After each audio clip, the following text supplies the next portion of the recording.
And I know now, like, you've got to be, to touch the masses, to create, you've got to be a content creator now. So not only are you an artist, a musician focusing on your original compositions, performance, you're practicing all your skills. Now you got to know how to showcase that. So that might be another really important piece of advice as you have developed your ability as an artist, your capacity as a performer. Absolutely. If nobody knows that you exist, it's a little bit more difficult to be successful. It is. And we're so fortunate to be in this time and space where we are able to do that.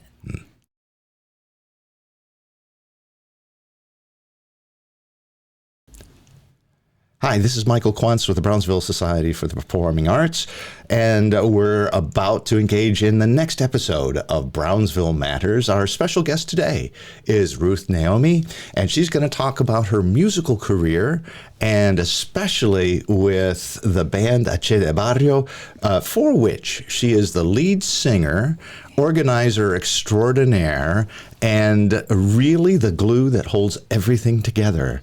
Welcome, Ruth. It's wonderful to have you here. Dr. Quantz, it is my pleasure. Thank you for the invitation. Well, we would like to find out a little bit about the story of your musical career. Wonderful. How did you get involved in performing professionally? Oh my goodness. And it's funny now because I see how the years have gone by, but it started at the age of 15. And I answered a personal ad in the newspaper. And that was the audition that opened the doors to my musical career. So I auditioned for a local Tejano band at the time, and this was back in 1995. And I took the audition. I was actually scared to answer the call that I was going to make, so I made my cousin make the call. And at that time, we had no cell phone, so I grabbed one end of the phone, she grabbed the other. We called, got the audition. And I showed up, got the spot, and then my professional singing career began because we got picked up by a recording company in San Antonio, started recording at about 16, 17 years old.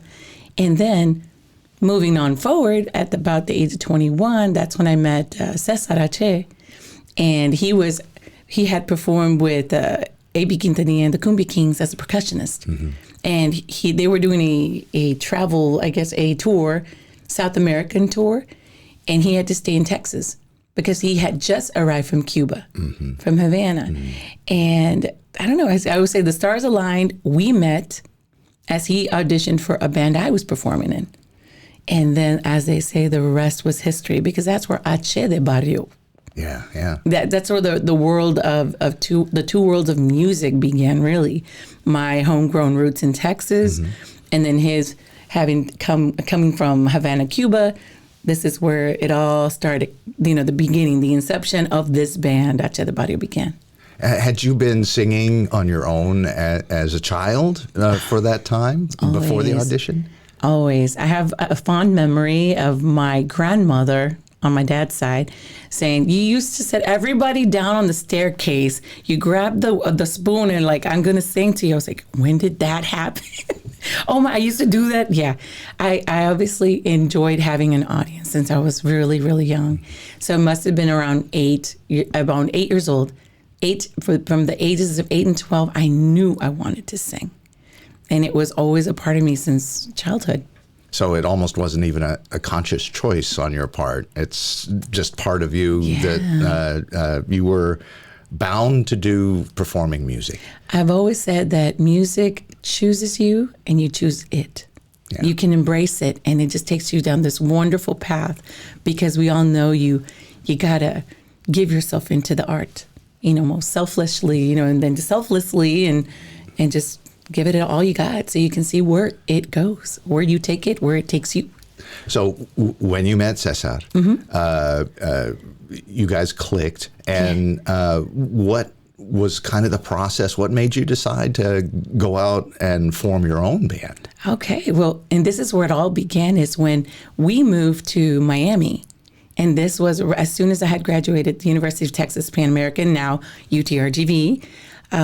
Back in 2002, I was class of December of 2002. I said, you know what? he's out in Miami. I need to go venture out.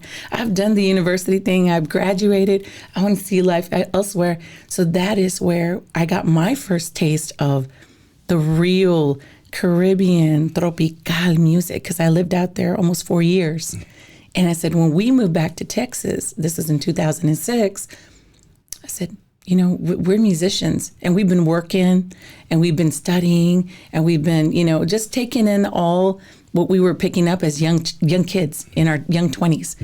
I said, Texas needs this, like the Valley needs this. So we didn't know how it was going to be embraced, and granted, it has evolved over the years as we've adapted. But we were, it was gracious. It was awesome. People were like, no one's doing this down here. And that was the early 2000s for us. Well, and for a shameless plug for the Brownsville Society for the Performing Arts as well, you and Cesar and Che Barrio you all have been a featured part of the Brownsville Latin Jazz Festival for a decade. And it really shows how unique and popular what you do has become, especially in Texas. There's not a lot of the kind of Caribbean sound. The idea of salsa, merengue is rather unique, especially for South Texas, but really popular, really well received everywhere that we hear it, and it's mostly Che de Barrio that is responsible for that sound, especially south of San Antonio. Do you ever get a chance to run into some other like-minded bands? Oh my goodness, yes. I say yes all the time, because I love when you all bring out your headliners. This is our time to connect with people that are doing the same thing that we are, and they're traveling and continuing to spread the message and love through music. And so absolutely. And I see a younger generation too getting into this music, which is all inspiring, because we go, we were there. We were there before. We know what it's like to be so, learn from the greats, study the greats. Mm-hmm. And then what Che de Barrio has done is, we take a lot. We've all been influenced by different music. Mm-hmm. For me, it's always been R&B, popular music, jazz music, and so we're done like a little melting pot of a sound. Mm-hmm. So I've always, every time I have a new audience, I like to let them know, look, we are at Che de Barrio, and we love to play music, different genres, hit songs. You're just going to hear them a different way. We infuse a lot of Latin rhythms into our music, so you'll hear a remixed version of maybe a song by Cher, maybe a song by Shaka Khan, but we've redone the structure of the song, like, because of the infusions that we put into the rhythm. Sometimes we add a couple of lyrics here and there, remix.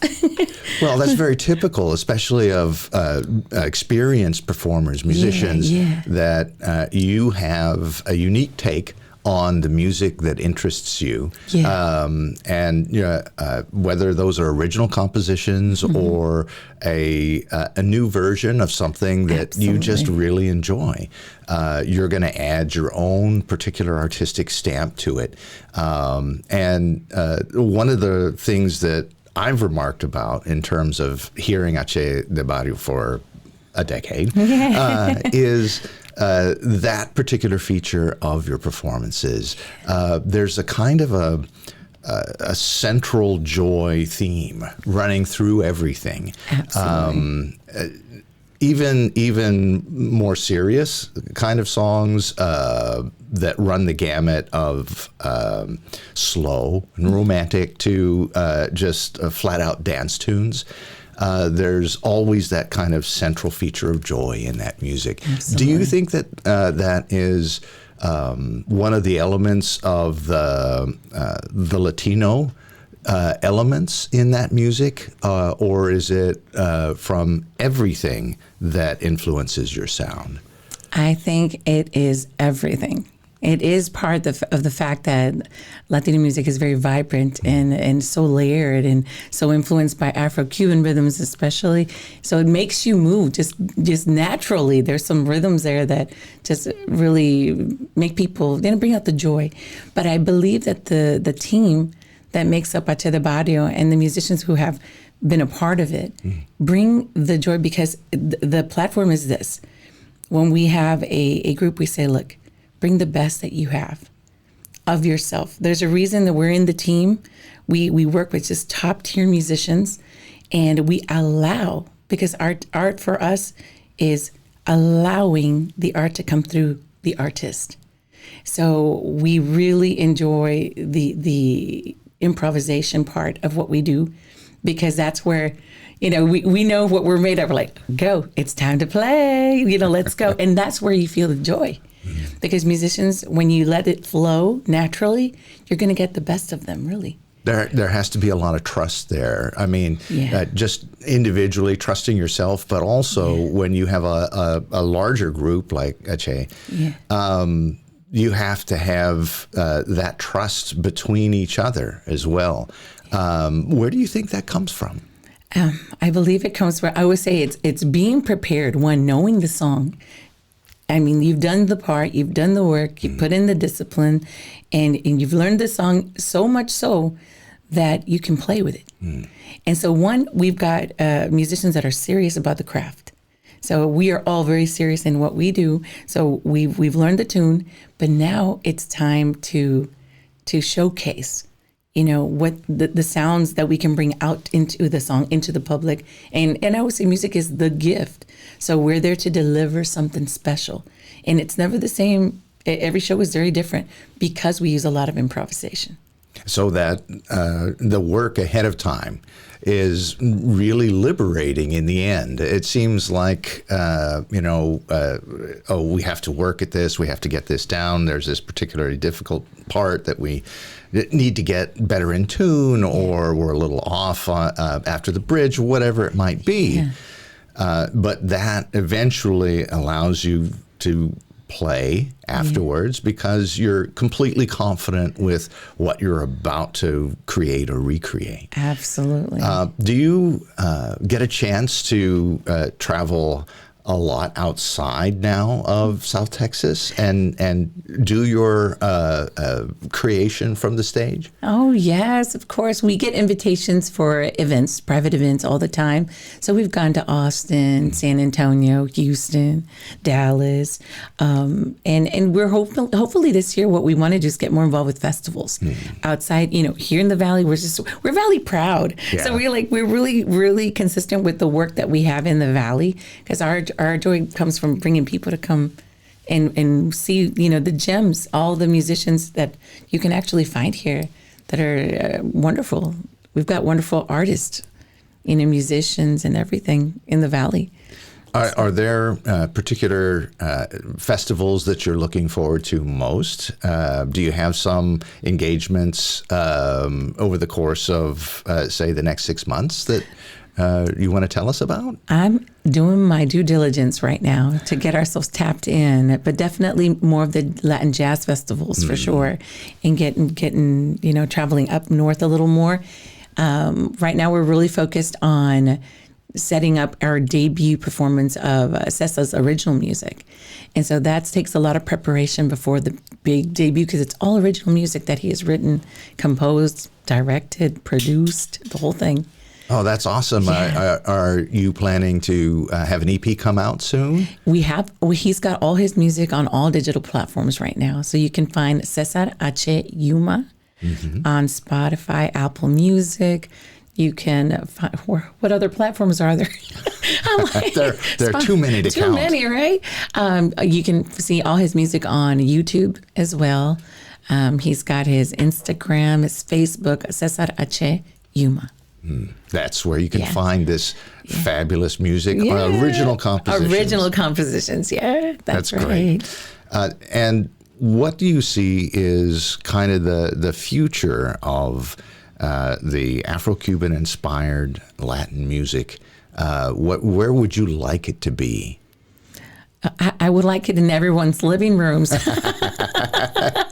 If everyone just took a moment to listen to it, you'd be like, oh, I'm not shutting this off. You can clean home nicely. You can have a wonderful dinner party. No, it's wonderful. Alexa, play H de Barrio. Yeah, just play H de Barrio.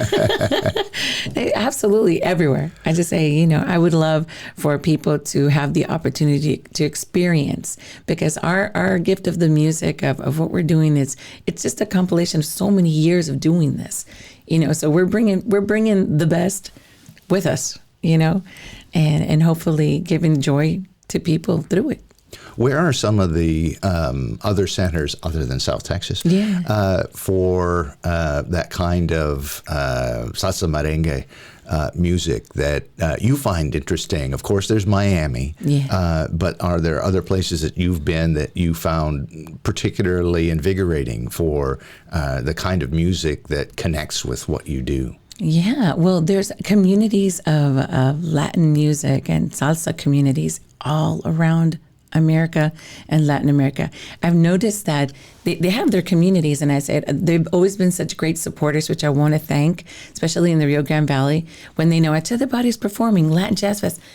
All the dance communities that specialize in salsa and Latin music, they go out there and showcase their dance moves. Yeah. It's a world of its own. And my respect, because people think just because you sing, you can dance. Sometimes it don't go hand in hand. But I see them dancing, and I'm like, wow, how beautiful. There's two different elements, but it brings it all together, the sound and the dance. Yeah. And it's wonderful. And I know everywhere you go, California, be it New York, be it Miami, Florida, Texas, they've got communities that support all of this music.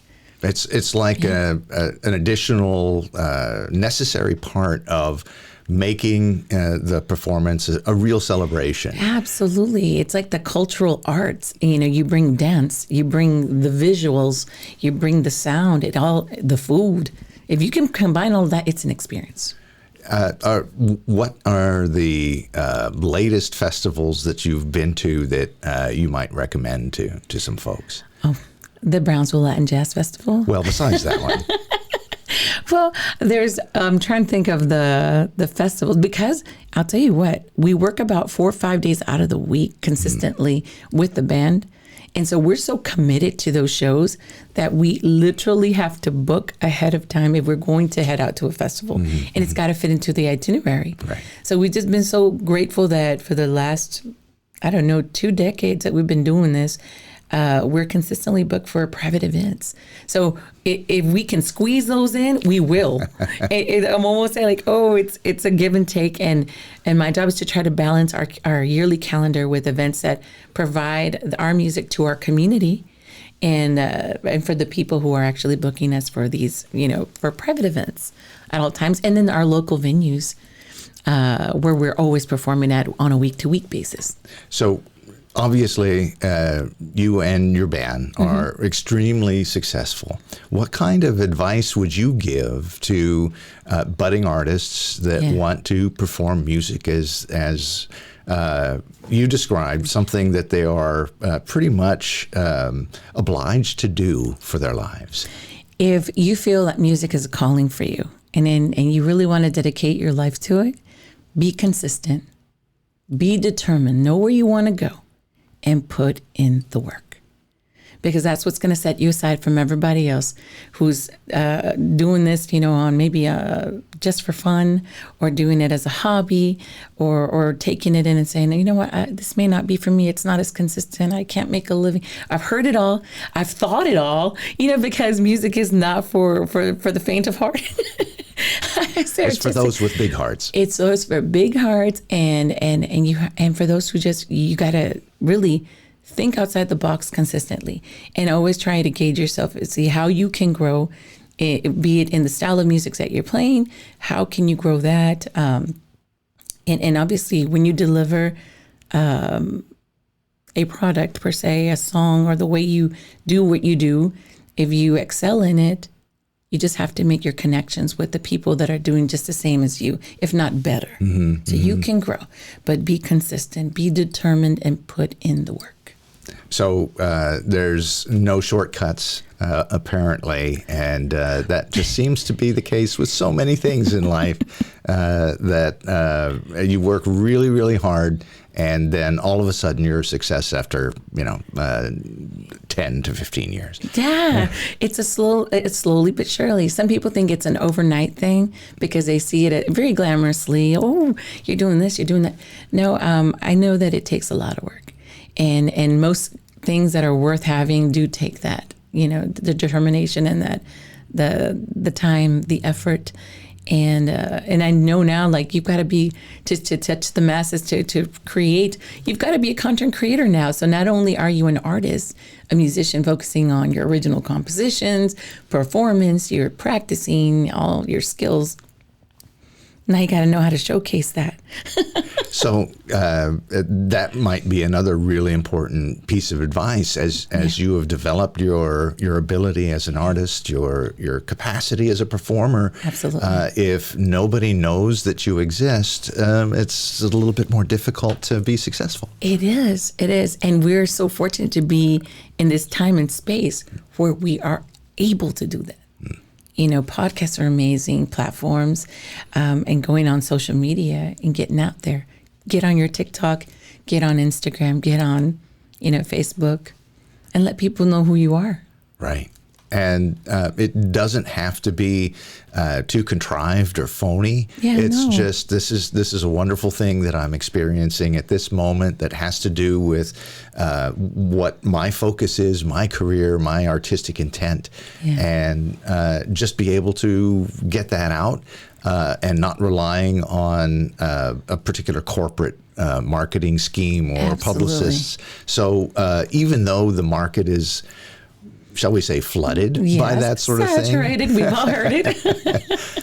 There's still the opportunity to create followers that Absolutely. are particularly interested in what you do and particularly gratified by your artistic output. Absolutely. And there's no one like you. You are unique in every sense of the word.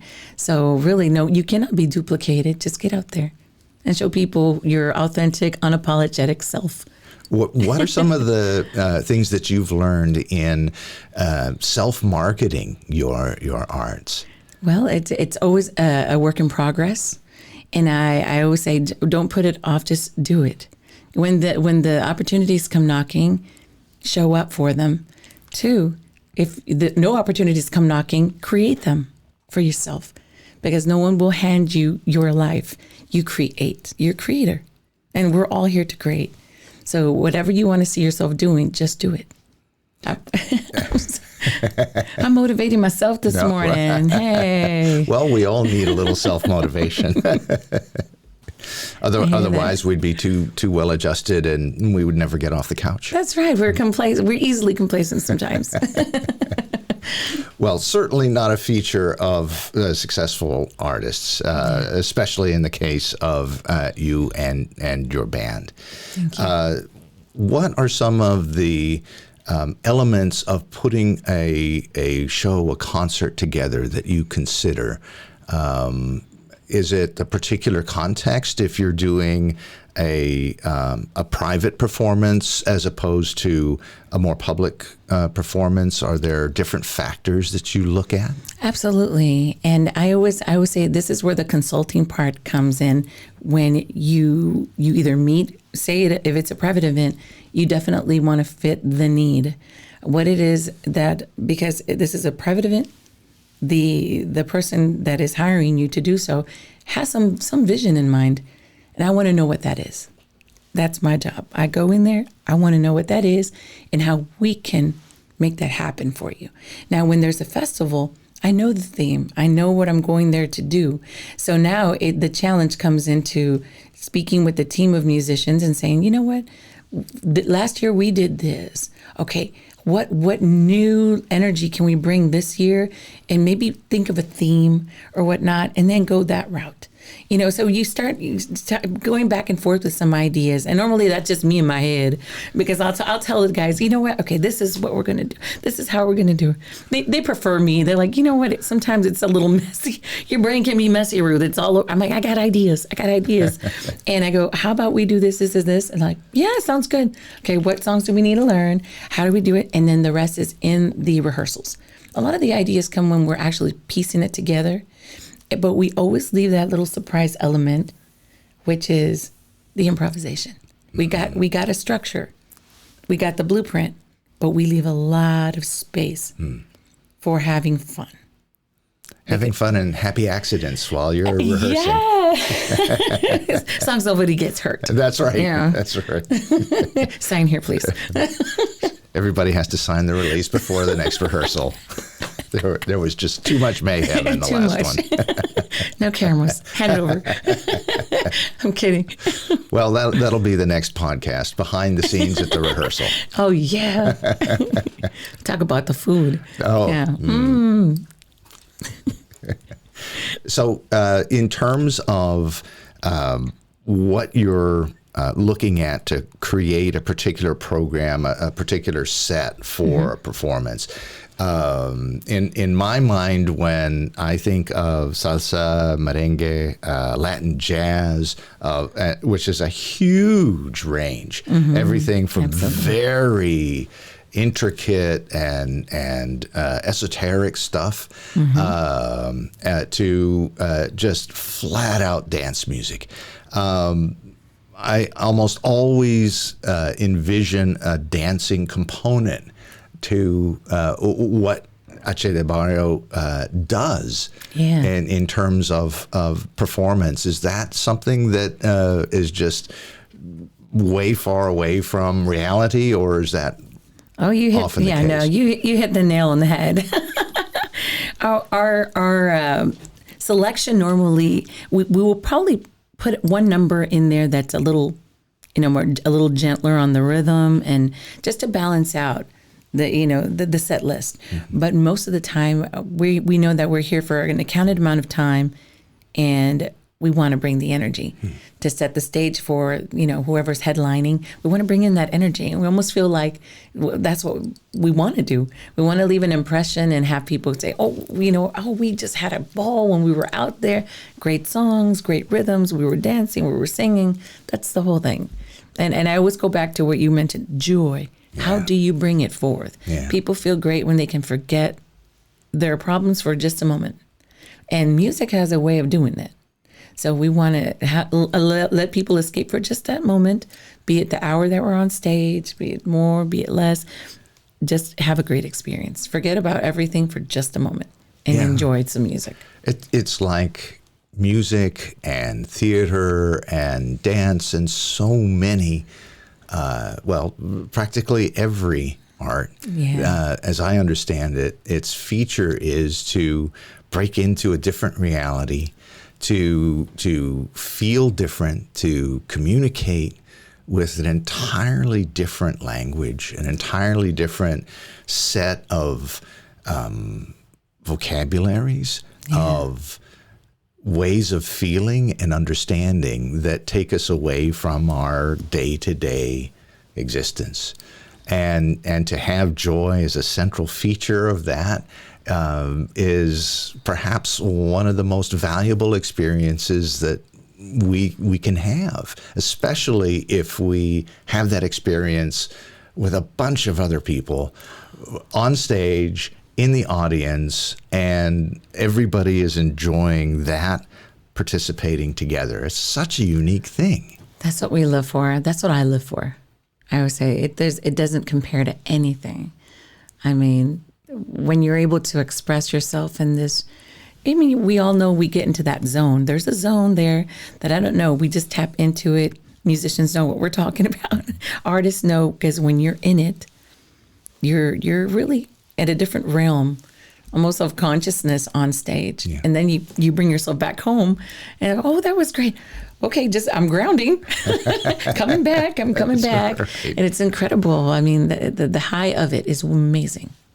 So there's a connection from that high to the work that's put in prior to that, to create that foundation, that kind of structure that is liberating later on. Absolutely. And may just be the key to allowing us to get to that different state of mind. Absolutely. And it's such one of those contrasting things that when we pay attention really well and we're very aware as we create, and the better we get at that, the easier it becomes. And then we go to that place mentally and emotionally that is so special. It's liberating. Yeah. Once you don't have to think so hard.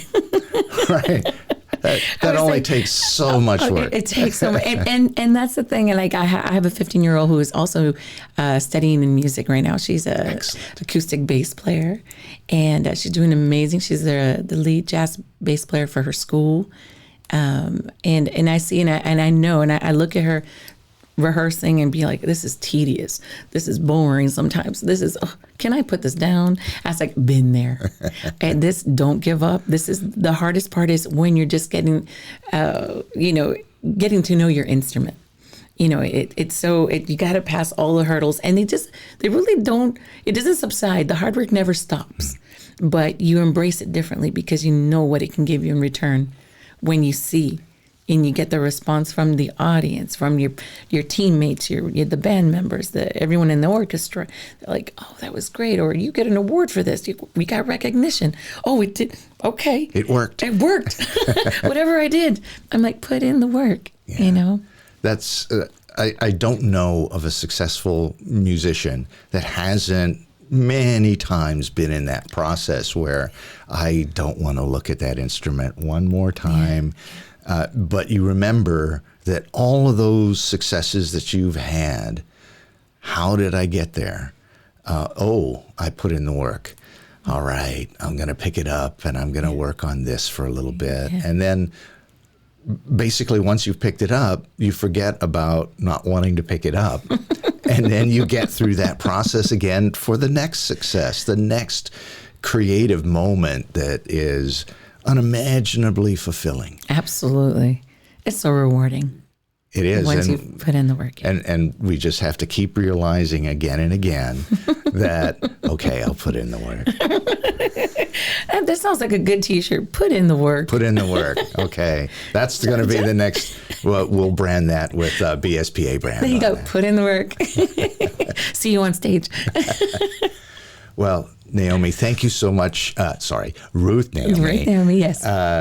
Thanks so much for joining us on this edition of Brownsville Matters.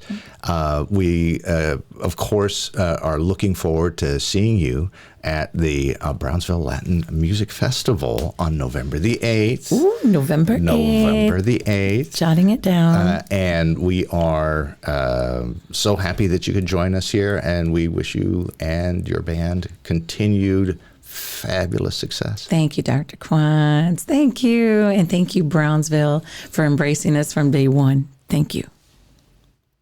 Hi, KXIQ listeners. This is Michael Quantz with the Brownsville Society for the Performing Arts, here to tell you about our podcast, Brownsville Matters. Everyone in Brownsville has a story to tell, and these are the stories. We broadcast these stories every Friday at 5 p.m. and every Sunday at 3 p.m.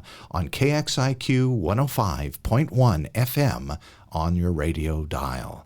You can also catch these stories rebroadcast on our YouTube channel for Brownsville Society for the Performing Arts. Don't forget to like, share, and subscribe, and smash the notifications if you want more information about these stories that you watch and listen to.